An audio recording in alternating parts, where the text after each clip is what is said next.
Well, hello everyone. This is Dr. Debra and this is She Roars Boldly. And today we have Christine and she's going to be sharing with us today. And I know you're just going to enjoy it because you always enjoy it, right? We have the best guests. We really do.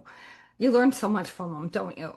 All right. Would you like to tell us a little bit about your background and what you do? I am a retired speech language pathologist. Actually, still have my license because I'm doing some consulting, but I'm really not working anymore. I am also a retired massage therapist and currently spend most of my time raising awareness for post-traumatic stress syndrome and supporting people with other types of mental illness. So advocacy. For sure. Yeah, 1977. I was working as an intern for a mobile oil corporation in New York City. And part of my job was to meet applicants. I worked in the employment office. So part of my job was to meet applicants and screen them, give them typing tests and shorthand tests, which we did back in those days. And this one particular morning, it was about 10 of 9. The office opened at 9, but this woman walked in and she was applying for a clerical job. Now, there were a lot of interesting people that came into the office because it was on 42nd Street and Lex. And depending on the weather, people would come in to get out of the weather. This particular day, it was really hot and sunny in the morning, and then it started to rain. Well, this woman came in and was wearing sunglasses, but it was raining out. She had on what I thought was a blonde wig, and she was carrying very closely to her body and one of those compact umbrellas, black umbrellas, but it hadn't been opened and it hadn't been used, so it was dry. She came in, she filled out an application, and she went to leave the office with it. And it was the office policy that people could not leave with their applications because we needed it for our own statistics. So I asked for it back and she refused. And she said she needed to get some information. So we started having a conversation about that, and she said she wasn't going to give it back, and she started waving her application in the air, and I grabbed it from her. At which point, she ran out of the office. My boss came up to see what was going on and see if I needed any help. And she never did return with her information, but I had her application, and I just put it on my desk and continued with my work. So about an hour or so later, one of my colleagues went out to get us coffee, and she came back at about 10 of 10, quarter of 10. She said she went into her cubicle because the office was kind of big open concept, but divided into cubicles. So she said, you can come and get your coffee. So I left my desk and took about 3 steps, and that was pretty much my last memory. I did not get my coffee. I woke up, or I found myself underneath a large potted plant on the other side of the office. And I did not know if I was dead or alive. I always describe it as I was in in between consciousness, between conscious and unconscious, because I kind of knew I was there, but didn't know where I was. There was nothing recognizable in the room. All I could see were ceiling tiles falling down and smoke, and the smell was pretty horrible. A lot of pressure around me. So, a long story short, the woman who came in as an applicant was actually a terrorist from the FALN terrorist group. And the umbrella that she was carrying housed a bomb, and she left her umbrella on a coat rack that was 10 feet from my desk. So had I not walked away at that moment, I would not be telling the story. Unfortunately, there were people standing at my desk, and one of those people was killed. So that day, there were bomb threats all over New York City. There were 100,000 people that were evacuated. We were evacuated 3 more times from 3 other buildings. But the interesting part, too, one thing that's really important is that there was a phone call warning of a bomb placed in the mobile building. And they said it was placed in the lobby. And the bomb squad checked the lobby, but they did not check the offices off the lobby. So our office was off the lobby. So what that created in me is a distrust. Every time there is a threat of any kind, I need to get out. I can't wait for people to check. I have to leave. Um, Good advice um, for everyone. well, it Seriously. is. And the odd part about it is, over time in other employment situations when there have been bomb threats or threats of violence, I want to leave. I've gotten in trouble for leaving or saying that I needed to leave. And I didn't care. You can write me up all you want. You can fire me because I'm not hanging around to see if the threat was real. Yeah. So, but anyway, we were taken up to the mobile, we were taken, believe it or not, back into the building that was just bombed to the seventh floor to the medical department. And because there were 5 of us that were working in there, we were all walking and talking. None of us were bleeding. They told us we could go back to work. Yeah, it wasn't even an office, but anyway, we were released. Got no words. To return to work. And, and all this just adds on to the trauma, right? We were escorted out by the police and spent the rest of the day with the NYPD and FBI. We're taken to 2 more buildings, which were also evacuated, and ended up in I don't know if it was the NYPD or FBI. I don't even remember which office I was in until like midnight. We were interrogated. And in the meantime, it was pouring rain and we were soaked and hadn't eaten. At about 8 o'clock at night, they were still interrogating us. And I told them I was done because I hadn't eaten, hadn't even had breakfast. No one had given me anything to drink, and I was drenched. So the next day, or shortly after, the president of Mobile sent a limo over and drove all of us home because the subways were closed at that point and trains.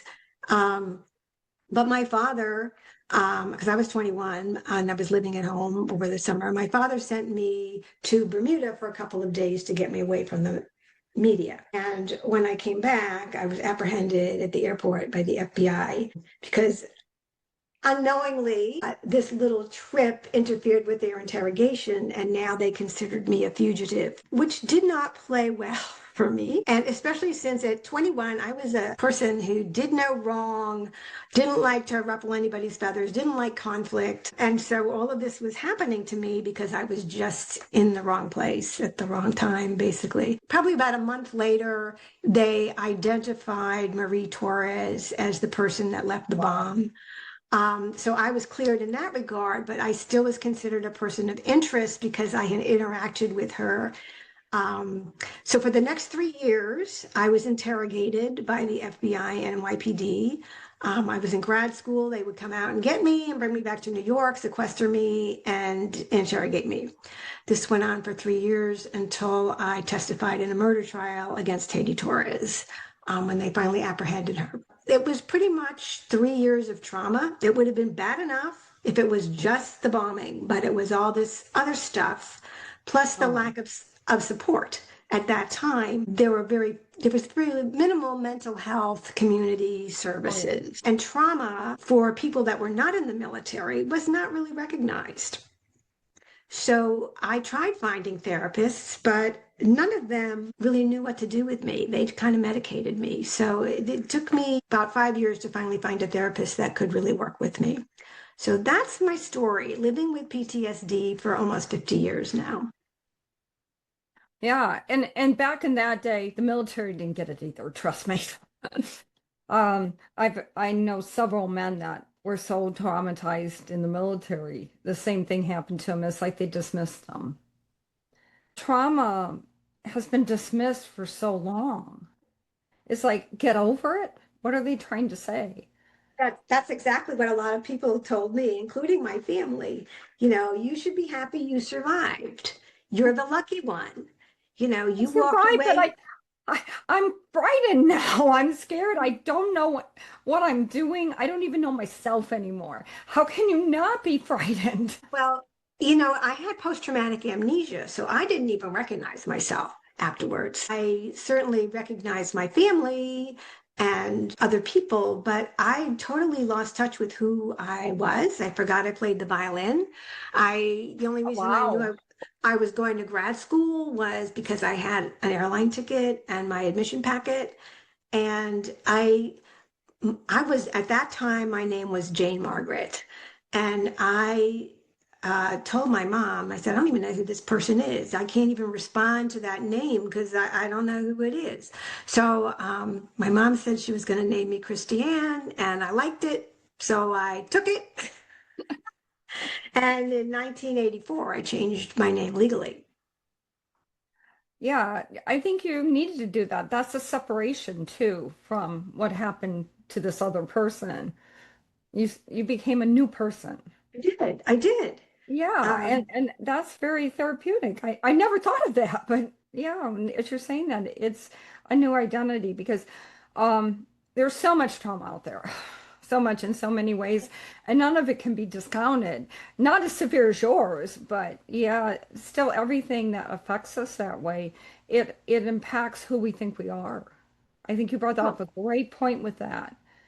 And and when you're dismissed, like you were and so many, particularly women out there, are dismissed.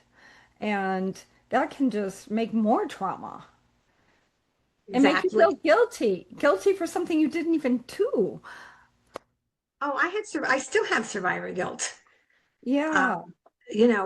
why wasn't it me that, I mean, I'm glad it wasn't, but why was it? And why did that happen? I, for a long time, felt guilty about, I had a lot of odd behaviors, in addition to a lot of pretty severe symptoms, flashbacks and OCD. And I didn't understand what those symptoms were. And I was always a person who liked to could control their emotions and control their environment. And suddenly I had no control over any of this, right? So where is this coming from? I can't stop I can't make them go away. That was very frustrating. I can imagine. I think a lot of people are going to resound with that. We also have a whole lot of military in the She Wars community, women and men. And I know they're going to respond to what you're saying. It's so important to bring this stuff to light. Really revealing my story earlier because honestly, it wasn't until last September that I started speaking openly about my trauma. I masked for most of my life. I pretended everything was fine. I could put up a really good act. And when I got home at night, I was a totally different person that fell apart. Last September, I published my memoir, which is my story, called Missing Pieces. And after that, I started talking and people started reading, and people that knew me, and they were totally shocked that I went through this because most of them did not know because I didn't talk about it. I moved out of New York. I lived in Indiana for a while when I was getting my grad degree, and then I moved to Massachusetts. So I just didn't tell anybody because it was a hard conversation to have, first of all, very hard for people to hear and hard for me to tell. I've gotten better at telling it, but when I first started, it was like a little bit too graphic and dark for people's ears. So maybe everybody's trauma is different and everybody's response to trauma is different because Oh, yeah. people say to me, oh my gosh, my trauma is not as bad as yours. I can't discuss it. It has nothing to do with how bad our trauma is. Trauma is trauma. It affects us all. We all have similar responses. We all share that. And we need to validate that and learn to accept and move forward regardless. But so now I consider myself to be a voice for people that have not found their voice. I think this is the gem that has come out of this for me is to be able to share my story and help others. Yeah, I'm so glad you just said what you did. It's people need to hear that. Just because you're uncomfortable with what they've been through. I'm just being honest. That's absolutely true. And then when you do dismiss it, that shuts the other person down. They no longer Oh want to yeah. talk about it when they should talk about it. That increases their guilt, and it devaluates them. Again, it feeds into that I'm not that important. This wasn't that important. My feelings aren't important. but they are. Oh Um, yeah, everybody's feelings are important. It's not really up to us to decide what some other person can handle. It really isn't. We all have different degrees of what we can handle too. And you were young. You were very young when that happened. yeah, and my poor frontal lobe hadn't developed fully yet. Yes. So You were very that's young. that really messed with my emotional development looking back.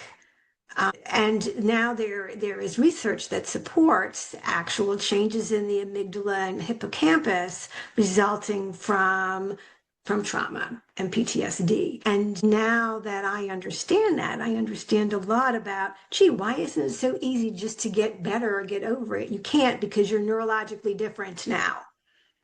Yes. You're, you're not the same. And you can't change that neurology. You can cope with it, but you can't change it. It won't go away. This has been really important for my husband to understand as well, because he'd be like, well, why do you still have anxiety over this? Or why did you have a panic attack? And it's like, because I was overstimulated in a crowd. And I have no control over that. You know, this was at a concert, a Bruce Springsteen concert. I had to leave. Um, it just happens, and I can't control it. No, that's another really important point for people. Like, if you can't control it, just admit it. If And do you something may not about it, like, want to tell anybody else if you got negative in your life, but tell yourself that it's okay. I can't control it. It's okay. I'm melting down over this situation. Even if no one else understands, give yourself permission. I'm a big person on giving yourself permission to feel, giving yourself permission to not be okay. Because I think that's where the healing starts. When you're trying to fight against yourself and other people, it gets hard. But when we can start admitting to ourselves, okay, it's okay. I'm not okay. and I think it's also important to have a plan for those times when you're not okay. Like, what am I going to do when this happens? Because before we went to this concert, I'm a big Bruce Springsteen fan, and I saw him when I went to Rutgers in the 70s, early 70s, right? 50 cents in the student center at that time. um, so my husband and I went to a concert here in New Jersey, and I knew it was going to be crowded. I knew it was going to be loud. I knew there would be waiting. These are all things that are really hard for me. So I talked to my husband about it ahead of time, and I said, I'm not planning on having any problems, but if I do, I'm gonna have to leave. You know, I already planned in advance. I'm gonna talk to you. This is what I'm gonna do. I'm gonna do my breathing. I'm gonna do this. I'm gonna do that. I'm gonna do my visualizing. And if none of that works, I'll have to leave. So I had a plan. Okay, instead of just like sitting there and like, oh my God, I'm having a panic attack. I warned my husband, I think I'm going to have some difficulty because of the lights, the crowds. It was very boisterous crowd and very loud and very tight. And then when they did the evacuation plan on the screen, that was kind of the end of it, beginning of the end for me, because I realized that it was going to be horrible to get out of there with a packed stadium. So I tried breathing. I tried everything that I knew, and I eventually had to leave. That was hard because I knew that disappointed my husband, but I had to put myself first. I could not put myself through that because it actually gets painful. If you've ever had a panic attack or a flashback, it can actually cause physical pain. And I was not up for doing that in the public place, so I had to leave. So yeah, you have a plan. You know you might have difficulty, but if you have a plan on how you're going to handle it, that helps a lot. Oh yeah, definitely. Um, wow. And that was only a couple of years ago that that happened. So, you know, that I guess the PTSD reactions can continue for a long time and Right. oftentimes unexpected.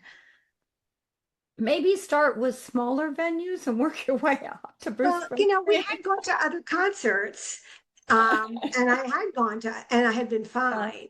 But this particular one was packed solid.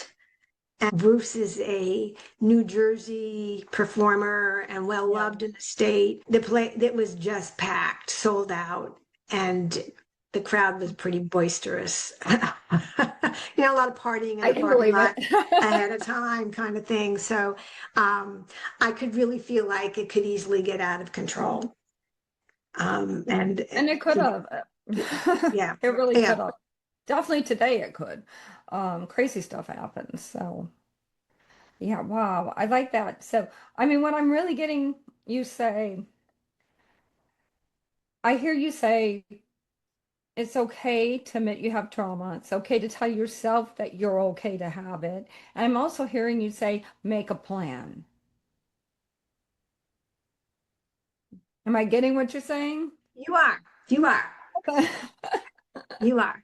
The making a plan has taken me a while to get to that place. Um, but I've been doing another little book plug here. I just sent my second book to the publisher this week, or last week actually. And it is a book of strategies that have helped me deal with my PTSD over the years. And so it's a self-help book. And I've categorized the strategies by like behavior. Like I don't call anxiety, I don't label anything anxiety or depression. I like when your body is buzzing or your mind is full of thoughts. So Right. that would be the title of a chapter. And then I have suggestions on ways to deal with that and plan for that in each chapter. And at the end, I have resources and some research studies that provide evidence to support those strategies. So there's a lot of meat. And then if you want the theory and philosophy, that's in the back. Oh, I So love that. Another thing I've noticed too, just my own experiences and listening to you, if you do go to get some help from someone that's, you know, a therapist or whatever, it's okay too there. If you don't feel they're helping you, I think you can just back out from that. Because and you almost have to have, I believe, a match there too. Someone who can match you. And it's okay because everybody has different styles, and that's why we have so many people that do this. So you can match with the person that will resonate with you. absolutely. And first of all, there's lots of different kinds of therapy. Oh, yes, Um, tons, and that's tons. important to know because you don't need this. I think you need a combination of different kinds of therapy depending on where you are in your healing journey. So that's important to know. And I probably had 3 or 4 therapists before I found the one that I really resonated with. I think I had 6. Yeah, it just takes a while, and Yeah, and then I found some of them almost made me feel that I don't know. I think they were trying to make me feel okay, and instead they kind of enabled me. And some were too harsh, and then I just found kind of a wacko therapy, and it really worked for me. It helped me walk through a couple things, it helped me process when I was doing this. I would have one thing I was working on and doing this, and it would start calming after a couple of days. By the time I went back the next week, we could work on something else, and then pretty soon it was gone. The anxiety and the panic attacks were gone. I didn't have to work through everything in my life. And don't think you have to. You don't, but you got to get through the initial stuff and start getting some techniques that, like you said, to handle situations and yep. develop those situations. Yeah, it was different therapy, but it worked for me. The other stuff didn't. Well, the first therapist I went to, I didn't feel listened to me. I just did not feel heard. Yeah, And they had an agenda that wasn't mine. We didn't share it. Like I yeah. remember this one man I went to, and he talked a lot about finances, and he also talked a lot about Finances. yeah, yeah, and talked a lot about and I know why. I mean, part of it was because I was getting taken to New York so often. I was fired from my part-time job, and I hadn't worked in my full-time job long enough to get paid time off. Wow. So I was really hurting financially to pay my bills. So I know I had talked about that, but like he went on this finance tangent, and it was like, it's not that I don't know how to handle my finances. It's like, what do I do about this whole Not being able to issue? work. Yeah. Um, Telling me and to then, have a financial plan when I don't have a job isn't going to help. so that was difficult. And then went to another one who really wanted to spend a lot of time talking about my childhood. And There's a lot of those. granted, there definitely were issues growing up. No family is perfect. We definitely had our issues as a family, but that really did not have to do with why I was in therapy at that point. I wanted Oh, to get out of my compulsive behaviors. I wanted the nightmares to stop, the flashbacks to stop. I wanted to be able to focus better. Um, right. and that wasn't happening. And so I left that therapist. So I guess you kind of have to, if you can find a therapist that will listen and help jointly form goals with you. What do you want to accomplish? Because I think I know I always felt like if the therapist is working on some of the things that are important to me, then I'm more Yeah. apt to kind of go with some of the things they're also suggesting that I may not realize are important. So it's kind of a Right. joint plan. Yeah. Find someone you can have that kind of relationship with Yep. where they hear you and you hear them. Yep. Yeah, I Yep. love that. Um, you're going to give a link like where they can find your book and It is on Amazon. okay. This is what it is. It's I can't see it with this. There it is. Up, up, up. Bring it up a little. The perfect missing pieces. I can see it. Missing Pieces, a terrorist attack survivor's memoir of trauma, resilience, and healing. And it is on Amazon. Okay, so just give me the links for that so they can just like click through. You know what I'm talking about? Like say, wow, I have trauma. I want to get that book. Just send them to me I and will do that. and I'll put them up on the call now. Yeah. And then they can click through because I know we're not the only people who have been through trauma. Oh, And I haven't been it's through maybe anything for like a you number have. of people. But However, again, and that's an important statement I'm making. I haven't been through what you've been through. Yours was big, and a lot of people I've had on are big. But I can't dismiss, like I did before, what happened to me. And so if you think, well, I wasn't in a bombing, I don't need help, but you recognize some of the behaviors she's talking about, it's okay if it wasn't that big and that drastic. you can still Yeah. have, you can still get migraines. You You can can still still not have want to leave panic the attacks. house. You You can can still, still. Sometimes it comes from losses. If you've lost too many people in your life, you get really afraid. So, well, you know, and I think with trauma, there's a lot of loss that there people don't is. recognize.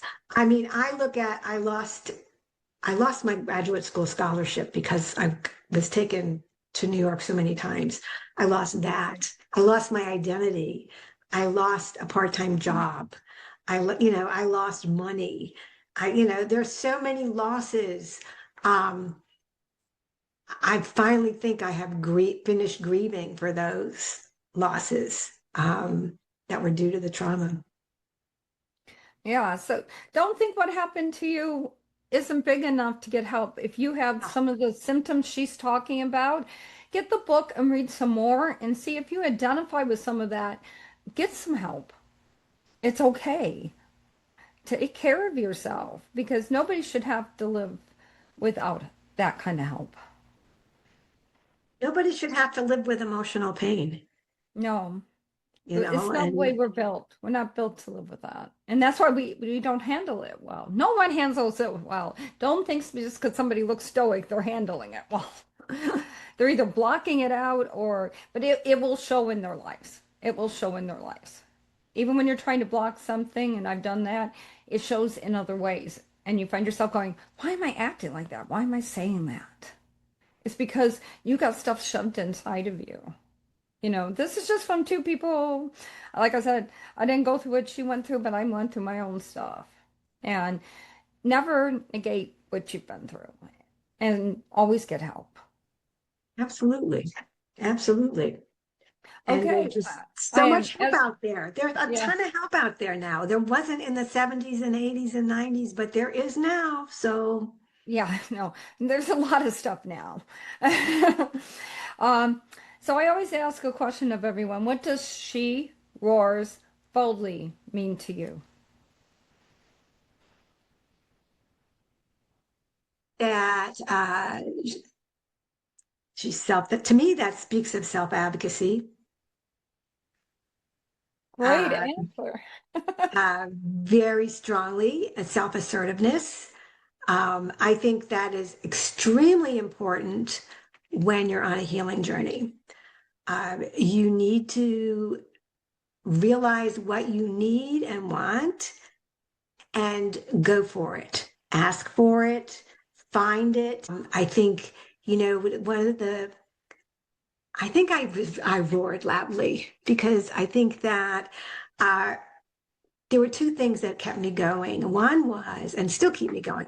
One was that um, I really wanted to live a life without emotional pain.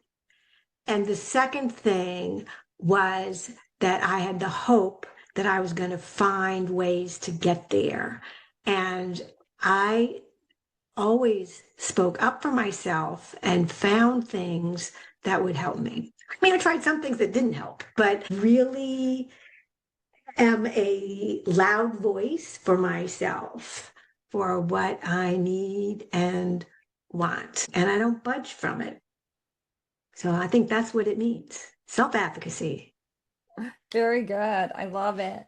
Well, thank you so much for sharing your heart and your story with all of us. And it's very, very moving and it's also very encouraging. Thank you so much. And all you out there, I know if this touched you, definitely get her book and get help. Just get the help you need. Don't be afraid to get the help you need. So I want to thank everybody. Have a fantastic week. Thank you for having me.